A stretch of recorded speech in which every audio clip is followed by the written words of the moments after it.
الشيطان الرجيم بسم الله الرحمن الرحيم الحمد للہ وکفا والسلام علی عبادہ الذین اصطفیٰ۔ امام ترمذی رحمۃ اللہ علیہ نے سیدنا ابو ہریرہ رضی اللہ تعالی عنہ سے نقل کیا کہ بینما رسول اللہ صلی اللہ علیہ وسلم یمشی اذ جاء رجل معه حمار، کہ ایک موقع پر آپ علیہ السلام پیدل تشریف جا رہے تھے، سفر کر رہے تھے، اتنے میں ایک صاحب اپنے سواری سمیت تشریف لے آئے۔ فقال یا رسول اللہ ارکب، اے اللہ کے رسول آپ تشریف رکھیے۔ وتأخر الرجل، اور وہ شخص خود پیچھے ہو گیا اور حضور کو آگے بیٹھنے کا اشارہ کر دیا حضور کے اکرام کے لیے۔ تو فقال رسول اللہ صلی اللہ علیہ وسلم، آپ نے فرمایا کہ نہیں، لا انت احق بصدر دابتک الا ان تجعلہ لی۔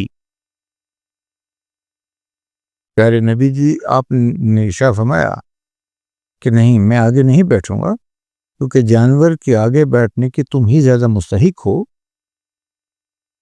سوائے اس صورت کے کہ تم مجھے اس کا حقدار بنا دو۔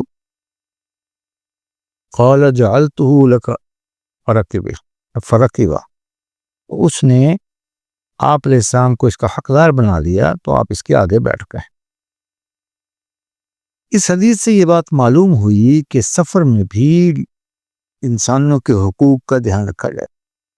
حق شناسی ہمارا شعار ہے، ایسا نہ ہو کہ سفر میں سب بھول جائے۔ چنانچہ نبی علیہ السلام کے عمل سے ظاہر ہوا کہ آپ علیہ السلام نے سواری کے اگلے حصے پر بیٹھنے سے انکار کر دیا کہ نہیں بھائی، جس کی سواری ہے وہی آگے بیٹھنے کا مستحق ہے، سوائے اس صورت کے کہ وہ صاف طور پر اپنے حق کو چھوڑنے کا اعلان کر دے، نہیں آپ ہی بیٹھیں اور اس پر اصرار کرے۔ تو جب صاحب حق نے صریح طور پر آپ علیہ السلام کو اجازت دے دی تو تب آپ علیہ السلام آگے بیٹھے۔ اس سے ہمارے دور کے لیے بھی یہ کہ ہمارے ہاں جو فرنٹ سیٹ پر ہے، ڈرائیونگ سیٹ پر، وہ اہل خانہ کا اور اعزہ کا ہی حق ہے، سوائے یہ کہ اگر گاڑی والا، سواری والا خود سے فرنٹ پر بیٹھنے کی یعنی تجویز دے تب بیٹھے۔ دوسری بات اس حدیث سے یہ بھی معلوم ہوئی کہ آپ علیہ السلام تواضع میں، انکساری میں اعلیٰ مرتبہ پر فائز تھے، کہ پیچھے بیٹھنے پر آپ نے کوئی بھی آر محسوس نہیں کی، کہ آپ علیہ السلام پیچھے بیٹھنے پر راضی تھے۔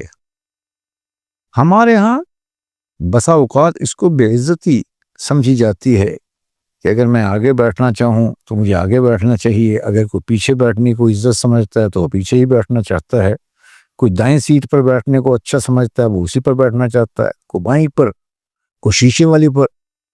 ہر شخص اپنے حقوق کی بات کرتا ہے اور دوسرے کے حق کی تلفی کر رہا ہوتا۔ تو نبی علیہ السلام نے تو سفر میں بھی تواضع کی اعتبار کیا کہ سفر حضر میں تو بہت سے لوگ تواضع اختیار کرتے ہیں، لیکن دوران سفر اپنے حقوق کو چھوڑنا مشکل کام ہے۔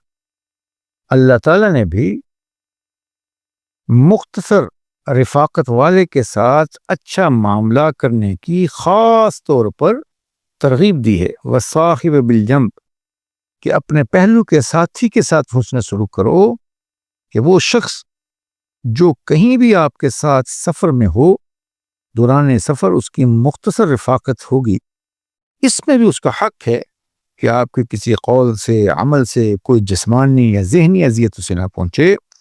والصاحب بالجنب، کہ پہلو کا ساتھی، وہ مسافت میں دوران سفر آپ کا ساتھی ہے، اس کے حقوق کا بھی دھیان رکھا جائے۔ اللہ ہم سب کو دین سیکھ کر عمل کرنے کی توفیق نصیب۔